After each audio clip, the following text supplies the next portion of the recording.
ओम नमो भगवते वासुदेवाय नमः। आप सभी का अमृत गगन चैनल पर स्वागत है।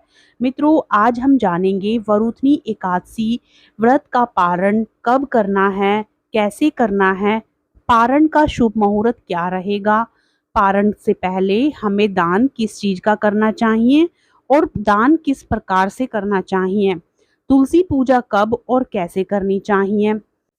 बंधुओं, आपसे अनुरोध है कि वीडियो को लाइक करके चैनल को जरूर सब्सक्राइब कर लें ताकि इस प्रकार की महत्वपूर्ण जानकारी आपके पास समय पर पहुंच सके।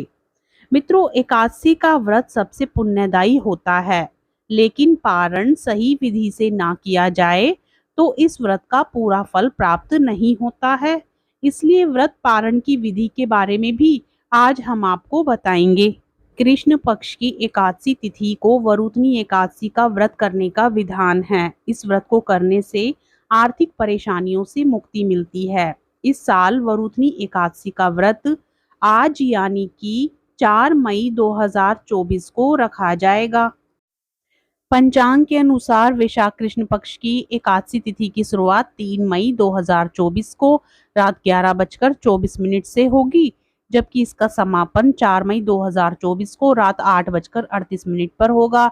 4 मई को वरुथनी एकादशी का व्रत रखा जाएगा।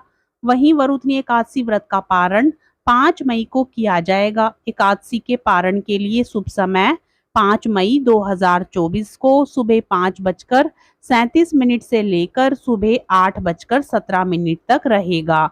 कहते हैं कि एकादशी का पारण शुभ समय में करने से पूजा और व्रत का पूरा फल मिलता है।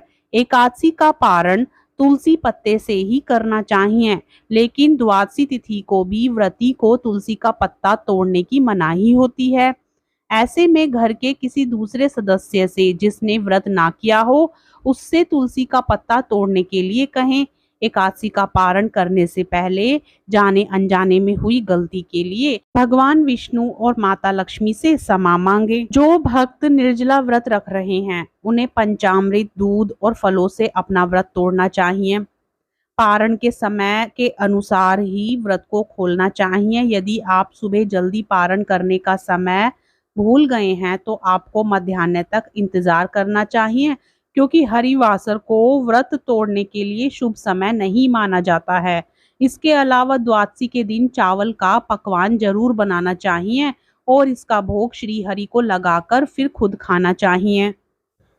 द्वादशी तिथि 5 मई 2024 दिन रविवार को शाम 5:42 तक रहेगी। उसके बाद त्रयोदशी तिथि प्रारंभ हो जाएगी। भगवान विष्णु को तुलसी बेहद प्रिय है और उनकी पूजा में यदि तुलसी ना हो तो वह पूजा या भोग ग्रहण नहीं करते। इसलिए भगवान विष्णु के किसी भी व्रत में तुलसी का प्रयोग जरूर करें और एकादशी व्रत के पारण के लिए आप तुलसी पत्र को अपने मुख में डालकर व्रत का पारण कर सकते हैं। आंवले के पेड़ पर भगवान विष्णु का वास होता है, इसलिए आंवले का भी विशेष महत्व होता है। एकादशी व्रत का पारण आंवला खाकर करने से अखंड सौभाग्य, आरोग्य और संतान सुख की प्राप्ति होती है। एकादशी व्रत के पारण पर चावल जरूर खाना चाहिए। एकादशी व्रत के दिन चावल खाना मना होता है, लेकिन द्वादशी के दिन चावल खाना उत्तम माना जाता है। मान्यता है कि इस दिन चावल खाने से प्राणी रेंगने वाले जीव की योनि में जन्म पाता है, लेकिन द्वादशी को चावल खाकर व्रत का पारण करने से इस योनि से मुक्ति भी मिल जाती है। सेम को कफ और पित्तनाशक माना गया है और व्रत पारण के लिहाज से भी यह उत्तम माना गया है। ऐसे में सेम धार्मिक और स्वास्थ्य के हिसाब से बेहतर पारण भोज्य पदार्थ माना गया है। व्रत पारण में जो भी भोजन पकाया जाता है उसमें घी का प्रयोग करना चाहिए। गाय के शुद्ध देसी घी से ही व्रत के पारण का भोजन बनाना चाहिए। घी को सबसे शुद्ध पदार्थ माना गया है और ये सेहत के लिए भी काफी अच्छा होता है। पारण करते समय कुछ चीजों का प्रयोग करना भोजन में भूलकर भी नहीं करना चाहिए, जैसे मूली, बैंगन, साग, मसूर दाल, लहसुन, प्याज आदि का प्रयोग पारण में निषेध होता है। बैंगन पित्त दोष को बढ़ाता है और उत्तेजना वर्धक होता है। मसूर की दाल को अशुद्ध माना गया है। मूली की तासीर ठंडी होती है, इसलिए यह व्रत के ठीक बाद सेहत के लिए सही नहीं होती। लहसुन प्याज तामसिक भोजन होता है, इसलिए इसका प्रयोग भी वर्जित है। माना जाता है कि इसे खाना उत्तेजना, क्रोध और हिंसा, अशांति की भावना इससे आती है। ध्यान रखें कि एकादशी व्रत का पारण द्वादशी में ही कर लेना चाहिए। व्रत के अगले दिन यानी द्वादशी तिथि पर सुबह उठकर नहा धोकर घर के मंदिर की साफ सफाई करनी चाहिए। फिर भगवान श्री हरि विष्णु का पंचामृत सहित गंगा जल से जलाभिषेक करें। इसके बाद घी का दीपक जलाएं और फिर विधिवत उनकी पूजा अर्चना करें। एकादशी व्रत का पारण तुलसी दल के साथ करना चाहिए। ऐसे में भगवान विष्णु का भोग लगाने के बाद सबसे पहले तुलसी अपने मुंह में रखें, फिर उसके बाद फलाहार खाकर व्रत का पारण करें।